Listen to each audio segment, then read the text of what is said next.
Esta semana, o Jornal da Justiça, em parceria com o Centro Cochrane, trata do tema saúde.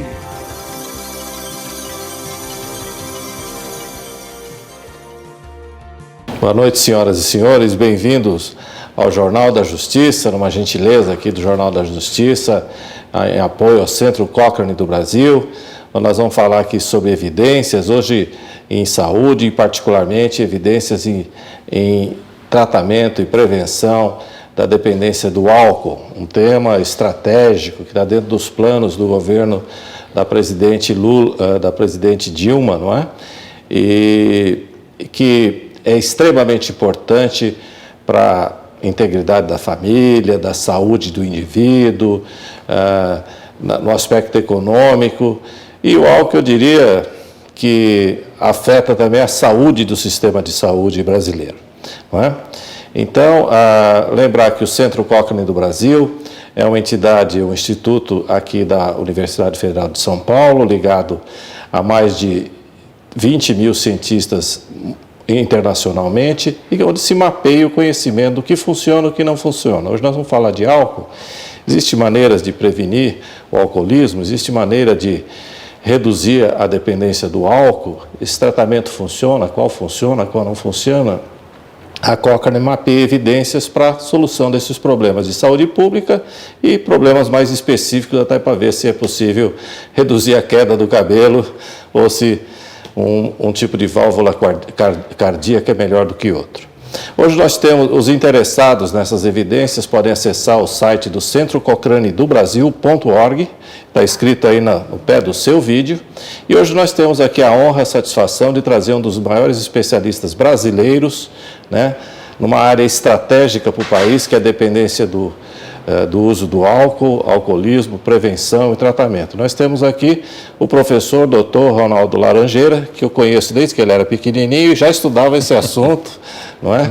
Aqui na Escola Paulista de Medicina, e hoje ele é professor titular de psiquiatria da Escola Paulista de Medicina na Universidade Federal de São Paulo.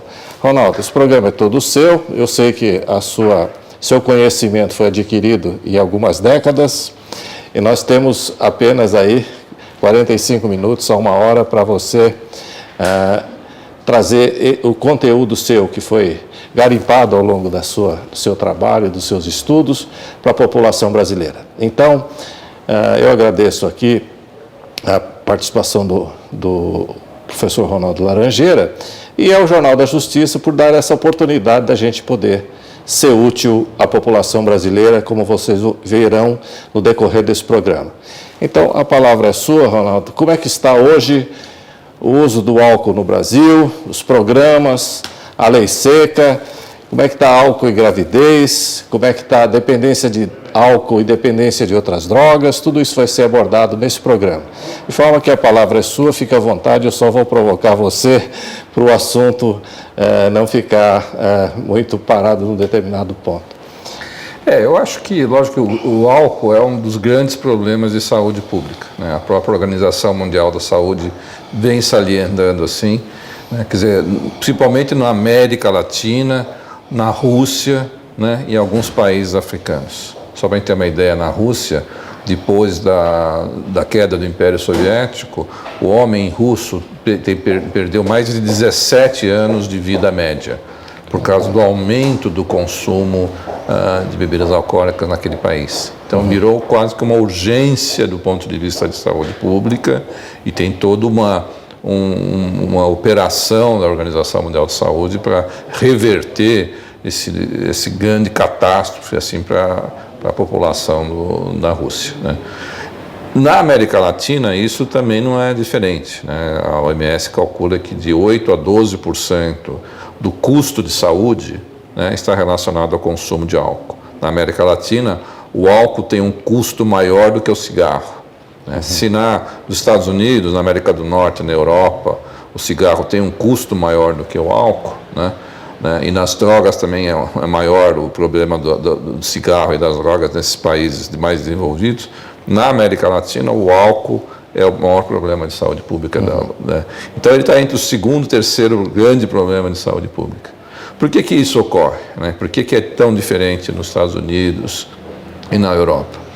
Nesses continentes, né, os países mais desenvolvidos, eles têm o que a gente chama de um mercado regulado do álcool. Né?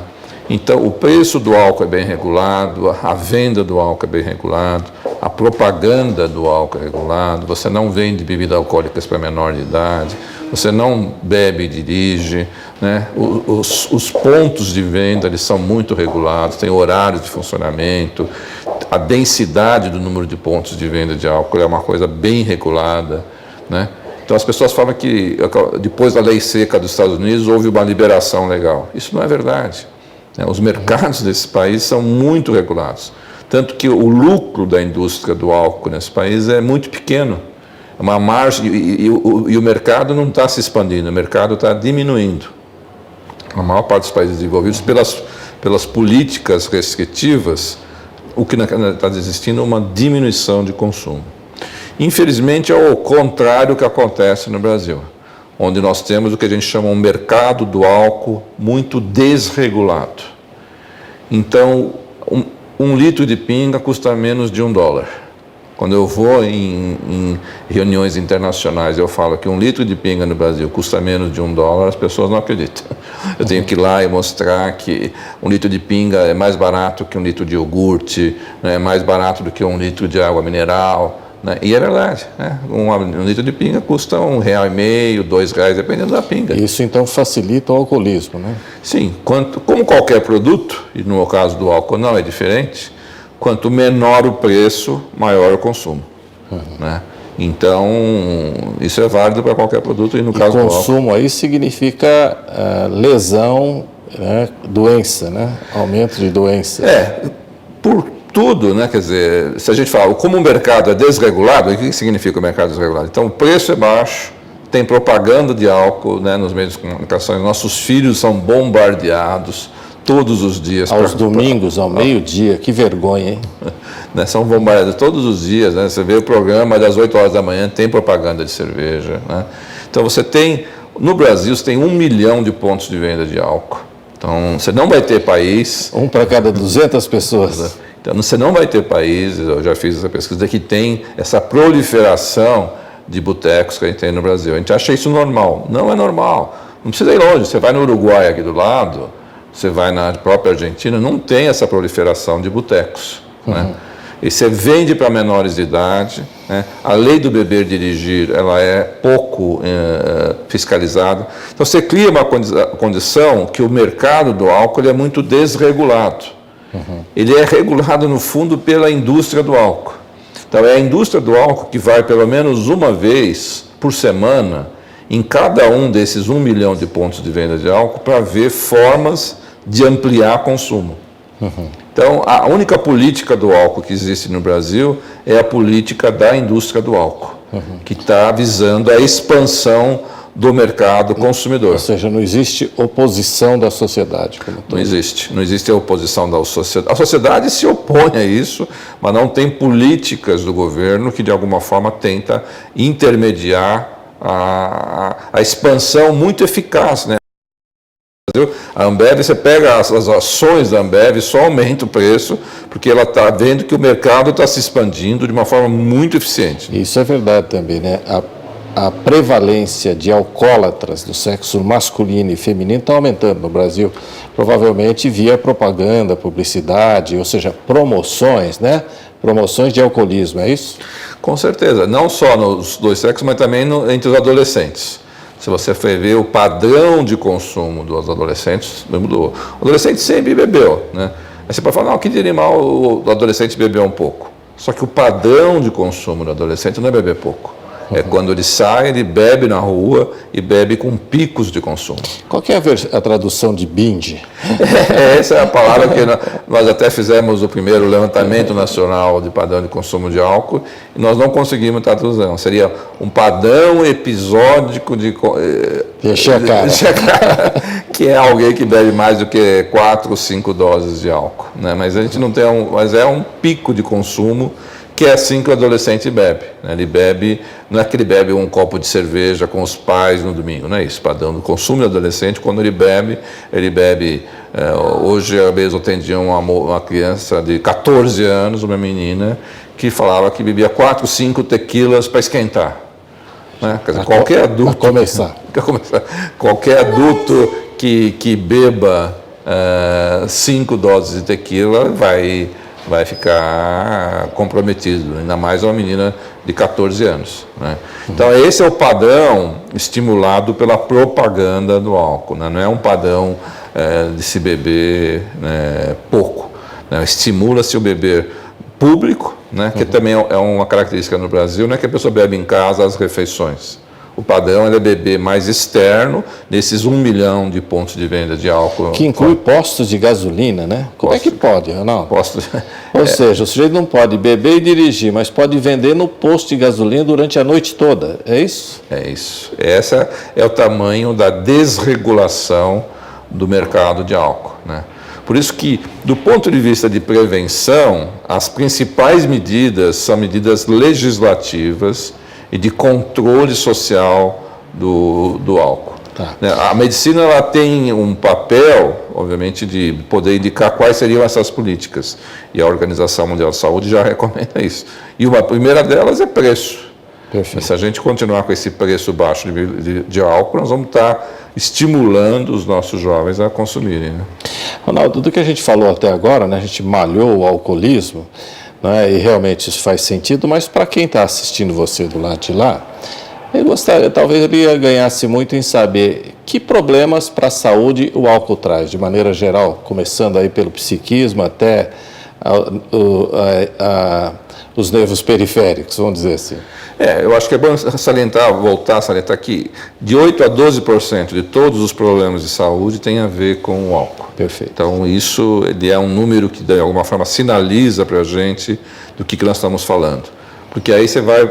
Quais são os principais problemas? Primeiro são os problemas sociais e familiares. 80% da violência doméstica é relacionada ao uso de álcool. Perfeito. A maior parte das crianças abandonadas que estão na rua, elas estão na rua porque as famílias se quebraram por causa do consumo de álcool entre os pais. Perfeito. Né? Então, a maior parte da violência que ocorre na urbana está relacionada com álcool. A maior parte dos casos de acidentes de trânsito, nós estamos falando aí de 35 mil acidentes de carro por ano, pelo menos metade... Mortes. Isso. Né? Você vê, por exemplo, no feriado de carnaval, só nas estradas federais, durante o período de carnaval, foram 185 mortes. Uhum. Esse número não me sai da cabeça, porque para morrer 185 pessoas só nas estradas federais, só imediatamente... Você não está contando as pessoas que vão morrer depois de uma semana, vão ficar incapacitadas. Que vão ficar paraplégicos. E só nas estradas federais. Uhum. Né? Então você vê o tamanho do problema do álcool do ponto de vista mais da sociedade. Esse é um problema enorme. Né? Então, álcool é uma droga mesmo. É uma droga que tem de longe o maior custo social. Lógico que a gente fica preocupado com o crack, né, com a cocaína e com certeza traz um custo social enorme, mas de longe o álcool, para nós, do ponto de vista de saúde pública, ele é o principal problema. Né? Uhum. Porque não afeta só o indivíduo, né? A pessoa que bebe, né? Vai estar afetando diretamente aí as famílias. A gente já fez essa pesquisa nacional mostrando que 10% a 15% das crianças são afetadas pelo consumo de álcool. Já viram o pai agressivo, violento devido ao uso de álcool. Né? Então, o custo social, o custo para as crianças em relação ao álcool, ele é grande. Né? E não tenho dúvida que a gente, quando pensa, não deveria pensar só no alcoolismo, naquela pessoa jogada na sarjeta, ou que está produzindo um dano a si mesmo. Esse é só uma parte, infelizmente, do problema que merece a nossa consideração, mas a gente tem que ver que a pessoa não está sozinha. Quando ela bebe, ela afeta o microcosmo da sua família e o macrocosmo da sociedade. Né? Como você viu até agora, o Dr. Ronaldo Laranjeira falou, durante um período muito curto, dos enormes malefícios do álcool. Se você tem criança em casa, eu sei que o Ronaldo tem, como o adolescente, eu já presenciei isso muito frequentemente, já fui adolescente também, usa o álcool para se desinibir, conversar com a menina, se enturmar, particularmente para vencer a timidez. Como prevenir Que alternativa dá para esse adolescente para ele ficar menos intimidado, né, e não recorrer ao álcool? Eu vou pedir um minuto de intervalo para o nosso telespectador e voltamos já já.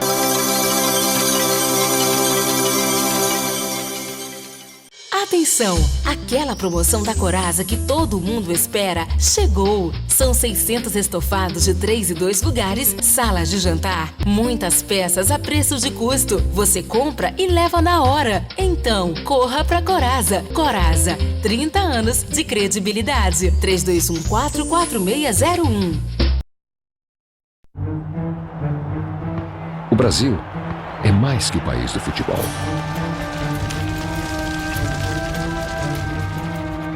É o país da agricultura e pecuária, onde o Bradesco tem presença há mais de 60 anos, financiando produtores de todos os tamanhos. É o país da iniciativa empresarial, com presença constante do Bradesco na vida do pequeno, médio e grande empresário. É o país da diversidade e da igualdade, da iniciativa privada em equilíbrio com o setor público, onde o Bradesco tem presença em todas as classes, com o maior número de pontos de atendimento do país em quase 100% dos municípios. Esse não é mais o país do futuro. Hoje, no mundo, o Brasil é presença. E presença no Brasil é Bradesco.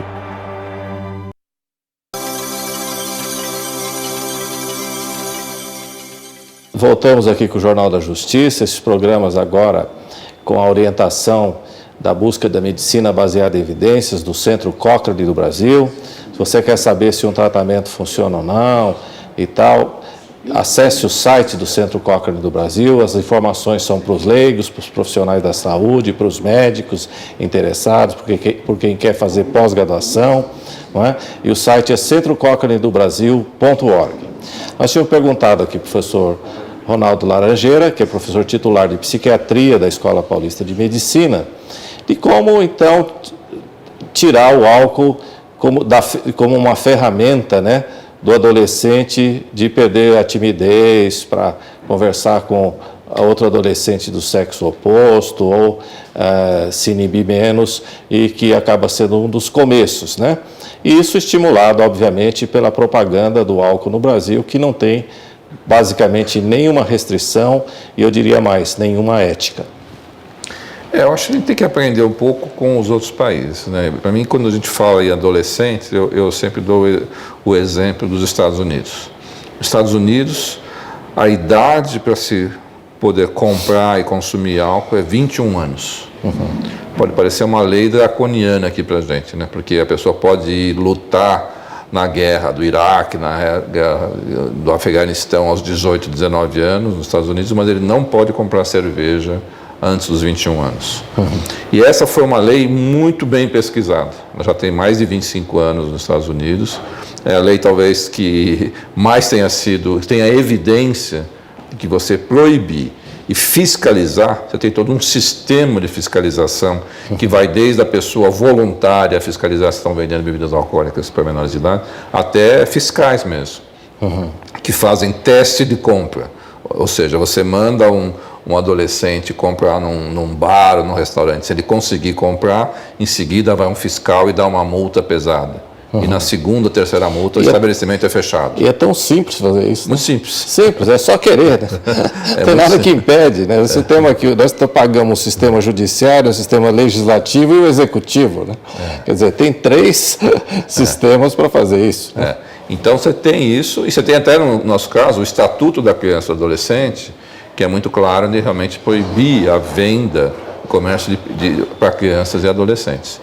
Mas, infelizmente, é uma lei que não é implementada. Então, no Brasil, mesmo que a gente seja 18 anos, não é de 21 como nos Estados Unidos, né? Mas a lei dos Estados Unidos mostrou que a lei diminui o número de acidentes com adolescentes, diminui o alcoolismo, diminui gravidez indesejada, tem uma série de problemas de saúde que são evitados exatamente porque a fiscalização é muito rígida em relação ao bebê nos Estados Unidos. Por isso que até você vê até em filmes, às vezes, né, de Hollywood, você vê lá a situação do adolescente ser, ou do jovem, né, ser confrontado pelo próprio dono do bar que não quer receber uma multa, né? Isso vale para todo mundo. As próprias filhas do ex-presidente George Bush, por exemplo, as filhas dele foram pegas tentando comprar bebida alcoólica sem ter idade e sofreram as penalidades, né? Então é uma lei que eu admiro muito, eu acho que a gente tem que se espelhar nessa lei.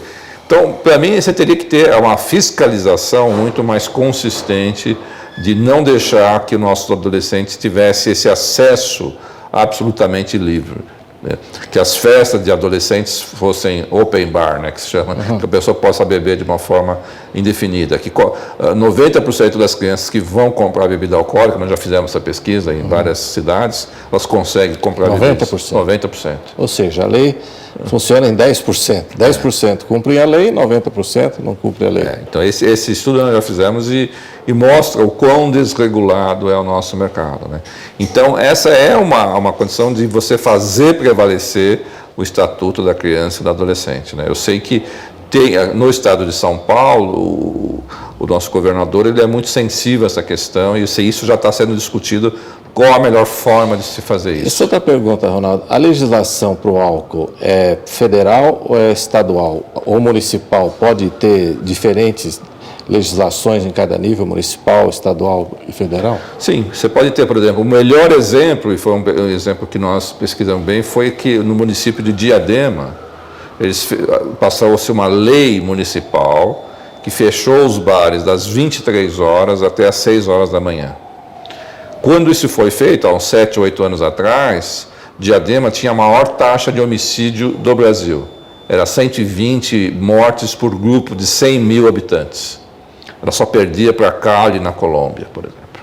Então, era uma alta mortalidade.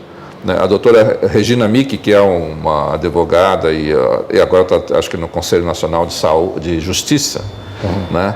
Ela coordenou isso junto com o prefeito, na época, que era o Felipe, mas fez um processo, passou uma lei e fechou os bares. E a queda dos homicídios foi tremenda, a ponto de hoje em Diadema está com menos de 20 mortes por grupo de 100 mil habitantes. Foi uma queda de mais de 100 pontos em 7, 8 anos. Quantas vidas foram salvas? Nós fizemos essa pesquisa, esse artigo foi até publicado no American Journal of Public Health, que é um dos periódicos mais importantes, e mostrando nos primeiros 3 anos, 350 vidas foram salvas exatamente por causa da lei.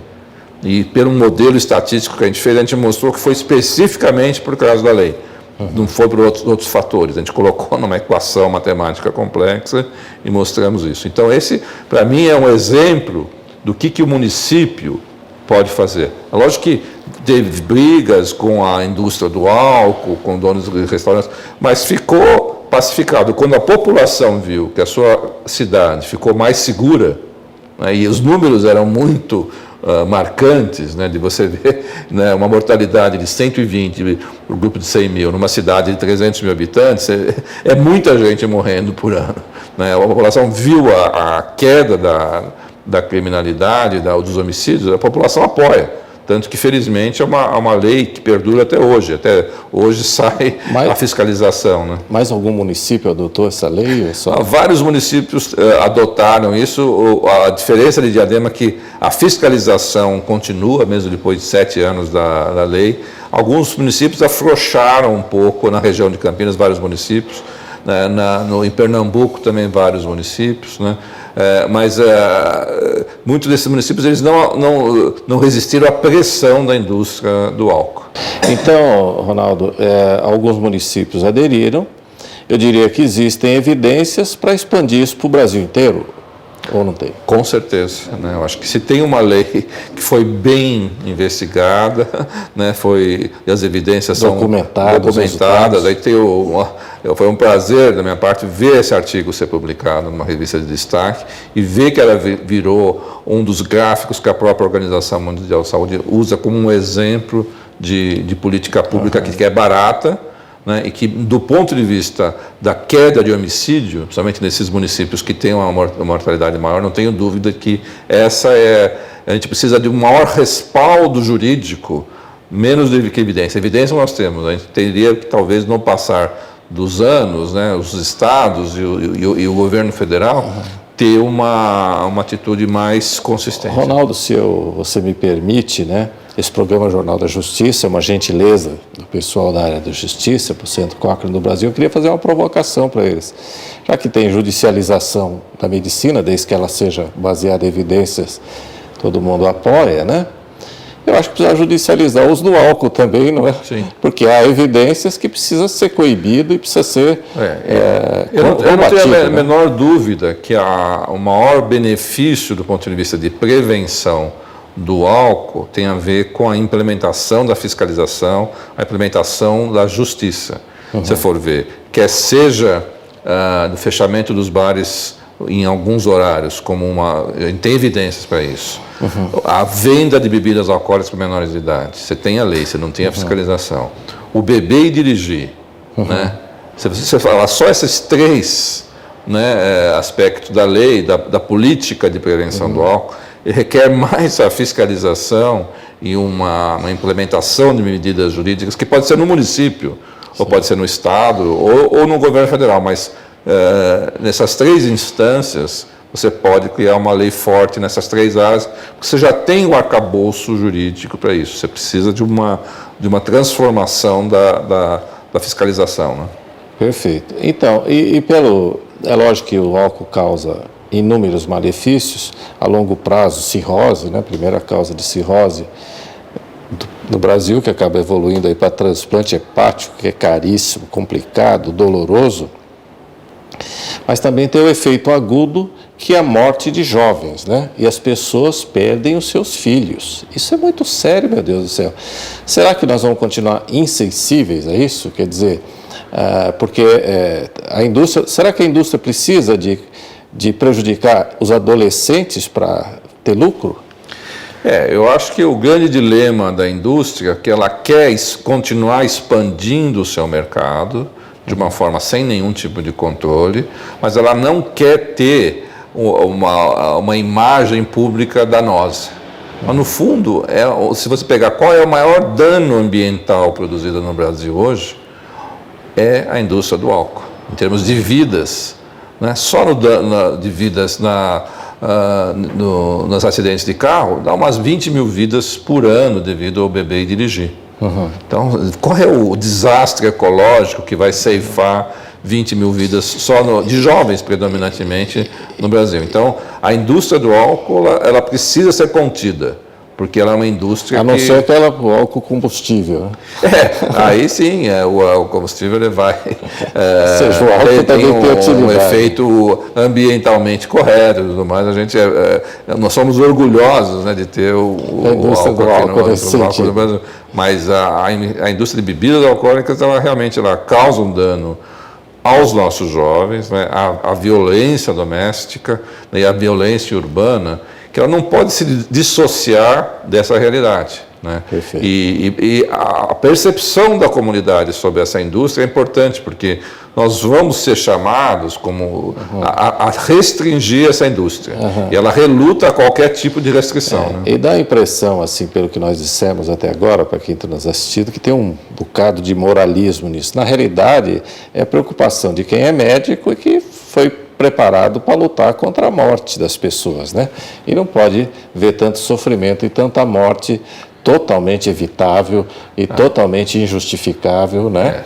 Como isso ocorre. E particularmente quando, eu acho que é uma questão de cultura mesmo, cultural geral, porque uma moça, uma grande cantora, famosa, rica, sadia, que não come nem gordura, né? E que é atleta, como é que ela concorda em participar de um comercial que vai estimular os jovens a ingerir álcool, né? É falta de informação, porque ela não pode ser desonesta a esse ponto, né? Ela simplesmente não sabe as consequências daquilo que está apoiando, né? Ela e vários ídolos no Brasil, né? Do futebol, né? Usar a camisa da seleção brasileira para estimular o jovem a usar álcool é um pouco demais. Fundo, né? foi realmente além de qualquer pudor que a gente pudesse ter, né? A gente vê na última Copa o Luiz Fabiano, o próprio Dunga, né? Fazendo propaganda. Agora o próprio técnico da seleção brasileira, né? Ator Mano Menezes, né? Fazendo... Mano, faça o favor, meu querido. Você é um homem que está ligado ao esporte. Esporte é saúde, não é alcoolismo, não é?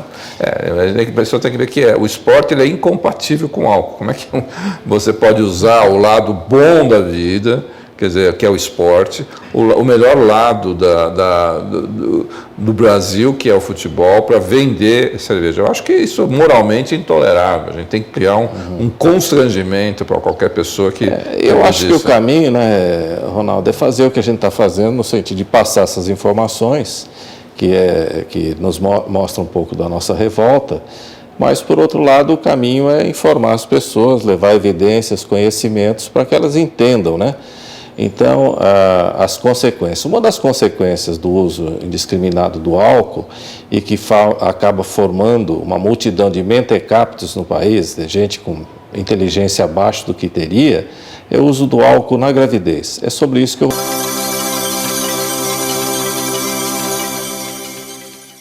Atenção! Aquela promoção da Coraza que todo mundo espera chegou! São 600 estofados de 3 e 2 lugares, salas de jantar, muitas peças a preço de custo. Você compra e leva na hora. Então, corra pra Coraza. Coraza, 30 anos de credibilidade. 3214-4601. O Brasil é mais que o país do futebol.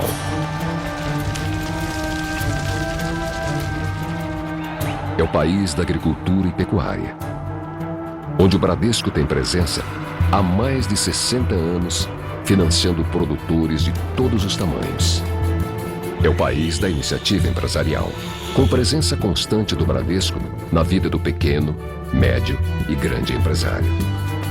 É o país da diversidade e da igualdade, da iniciativa privada em equilíbrio com o setor público, onde o Bradesco tem presença em todas as classes, com o maior número de pontos de atendimento do país em quase 100% dos municípios. Esse não é mais o país do futuro. Hoje, no mundo, o Brasil é presença. E presença no Brasil é Bradesco.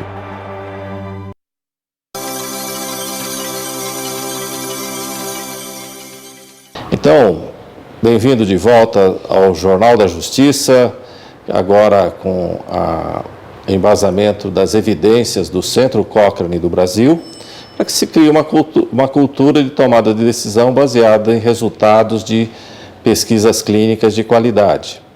O atual governo da presidente Dilma tem entre as suas prioridades o controle do uso indiscriminado de drogas, particularmente o crack, e o álcool é uma dessas drogas, né, Ronaldo? Então, parabéns para o presidente por esse programa, né, de quem realmente tem sensibilidade para melhorar a saúde e a qualidade de vida dos brasileiros e a qualidade da vida das famílias dos brasileiros mais jovens, porque o grande potencial do país são os jovens, isso não é força de retórica, né? O país será aquilo de bom que nós fizemos para as crianças e para os jovens atualmente, né? Porque eles vão acabar nos substituindo a todos, não é? Isso vai dar a continuidade de uma nação cada vez mais respeitada e cada vez mais digna e mais democrática. Então, eu tinha perguntado para o Dr. Ronaldo Laranjeira quais são as consequências do uso do álcool na gestação. Porque a mulher no Brasil, normalmente ela percebe ou procura o médico já no 5º mês de gestação. E aí, muita coisa nociva já foi ingerida ou aspirada pela gestante. Ronaldo. Esse é um assunto bastante importante, né? Porque você vê que a última pesquisa aí da Vigitel, né, que entrevistou aí mais de 50 mil pessoas no Brasil inteiro, né, que a pesquisa em telefone que perguntas básicas sobre saúde, mostrou que o consumo de álcool aumentou entre as mulheres. Uhum. Né? E eu costumo dizer que mulher que bebe como homem, né, vai ter problemas como homem. Né?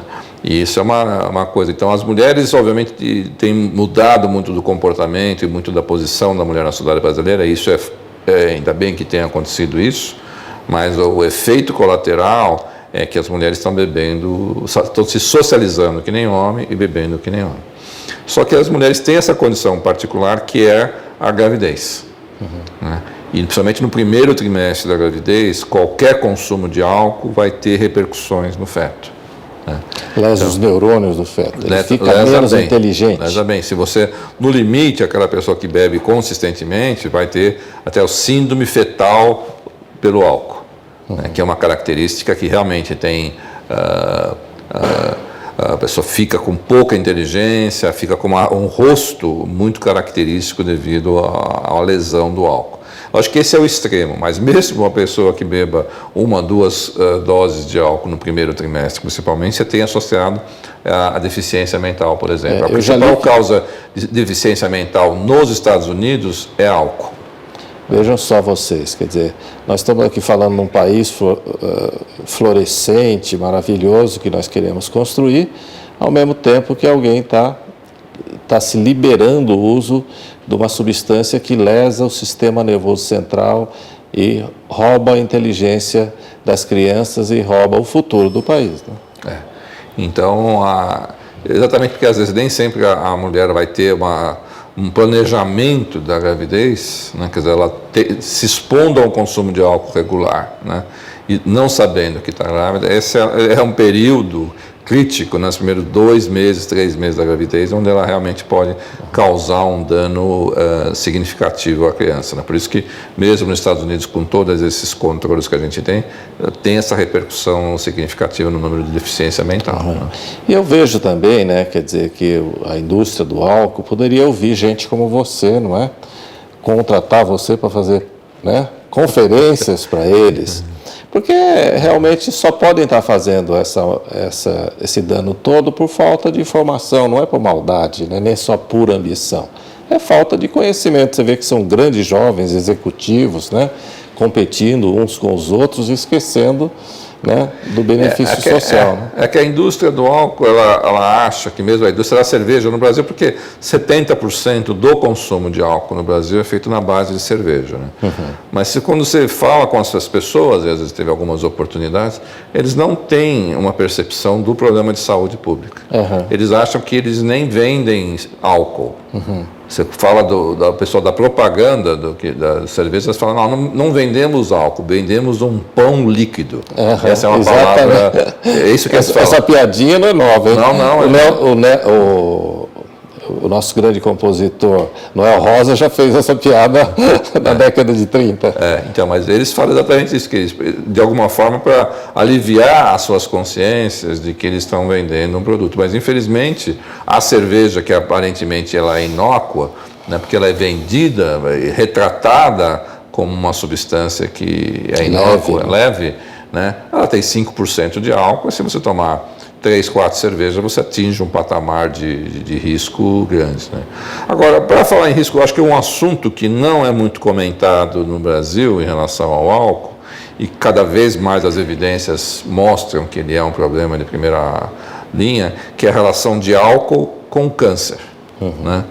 Porque lógico que a gente sempre pensa que o alcoólatra vai morrer de doença do fígado. Não é bem assim, 15% dos alcoólatras vão morrer de cirrose. A maioria das mortes dos alcoólatras vão ser por doença cardiovascular e câncer.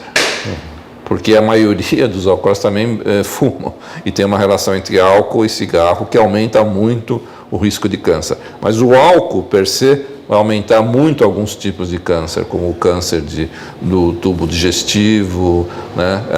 E que vai realmente causar, estima-se que 30% de todos os cânceres estariam relacionados ao consumo de álcool.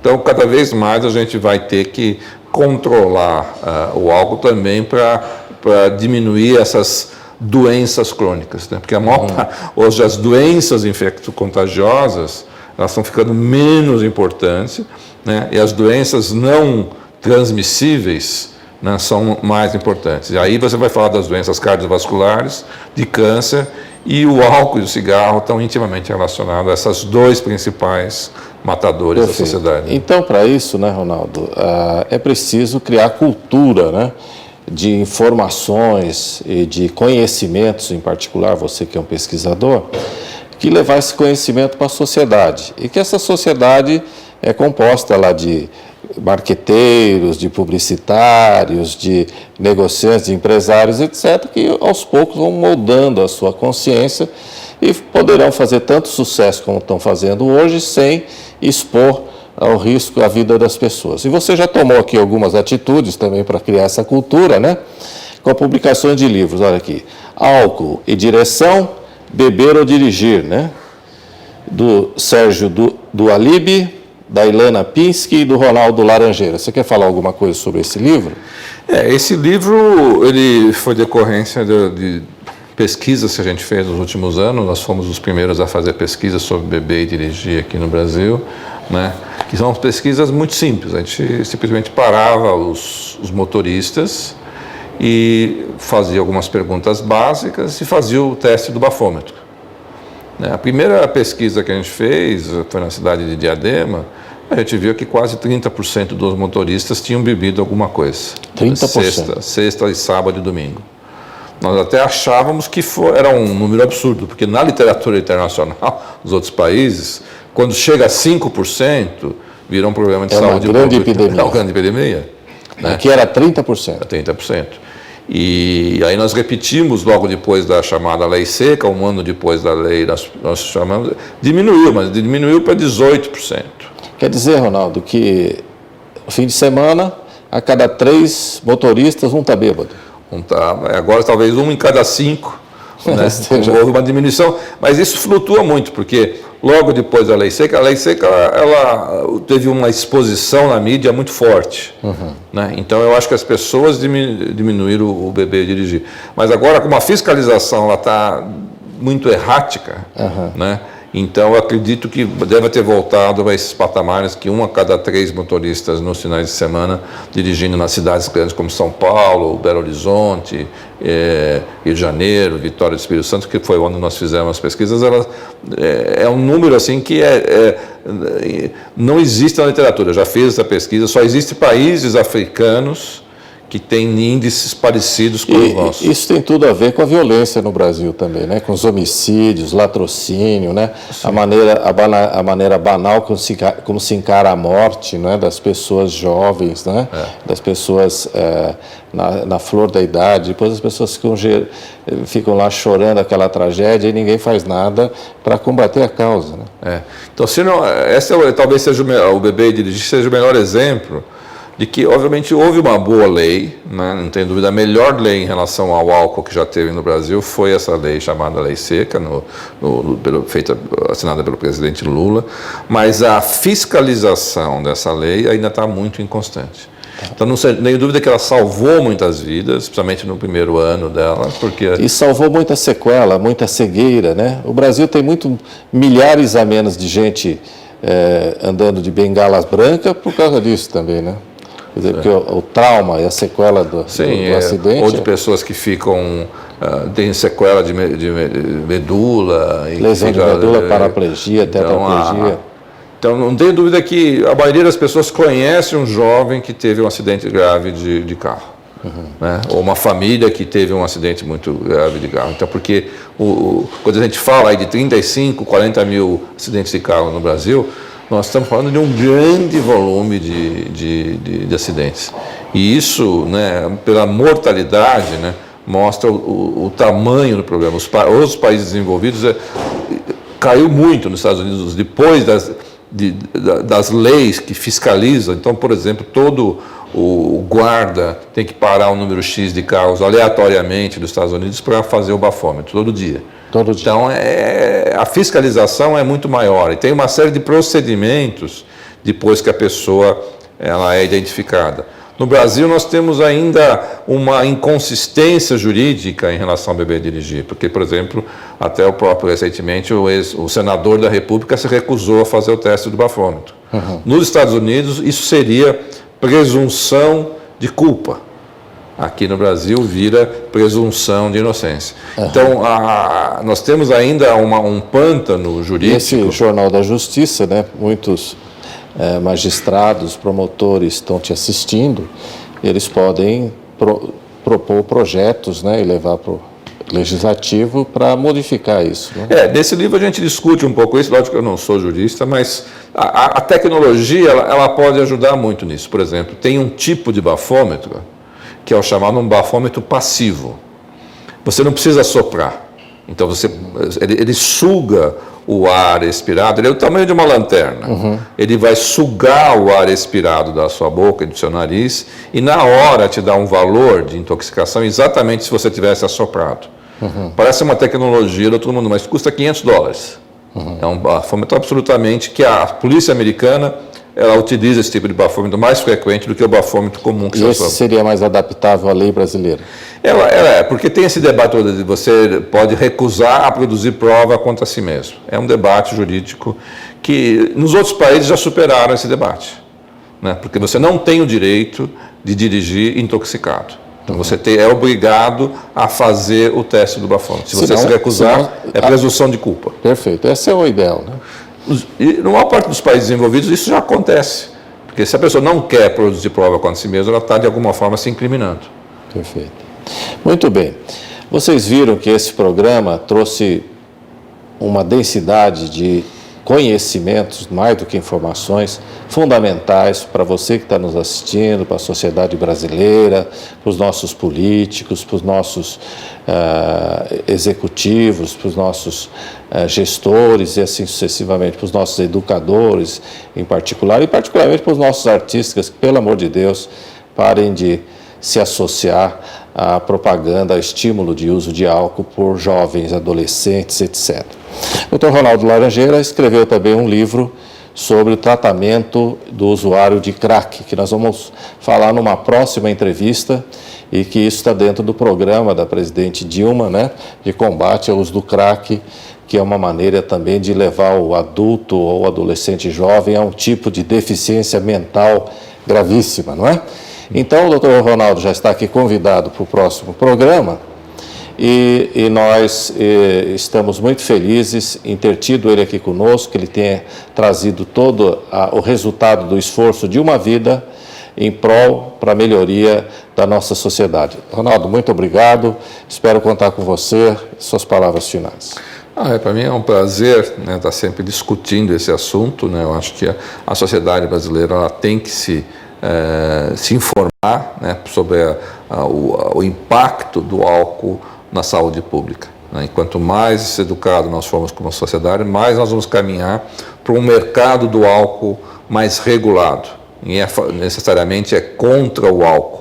Isso é contra um álcool, uma indústria do álcool completamente desregulada. Isso está contra a democracia. Os países que têm mais restrições ao comércio de álcool são os países mais democráticos, como a Suécia, os Estados Unidos, o Canadá, porque está relacionado à ideia de você ter cidadania com o controle de uma indústria que causa tanto dano para a sociedade brasileira. E por trás de tudo isso está o valor, o respeito à vida, que é o maior bem da sociedade.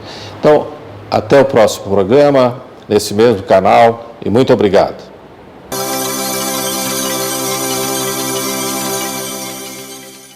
Atenção! Aquela promoção da Coraza que todo mundo espera chegou! São 600 estofados de 3 e 2 lugares, salas de jantar, muitas peças a preço de custo. Você compra e leva na hora. Então, corra pra Coraza. Coraza, 30 anos de credibilidade. 32144601.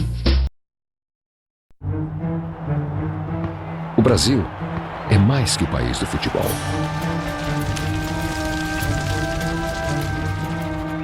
É o país da agricultura e pecuária, onde o Bradesco tem presença há mais de 60 anos, financiando produtores de todos os tamanhos. É o país da iniciativa empresarial, com presença constante do Bradesco na vida do pequeno, médio e grande empresário. É o país da diversidade e da igualdade, da iniciativa privada em equilíbrio com o setor público, onde o Bradesco tem presença em todas as classes, com o maior número de pontos de atendimento do país em quase 100% dos municípios. Esse não é mais o país do futuro. Hoje, no mundo, o Brasil é presença. E presença no Brasil é Bradesco.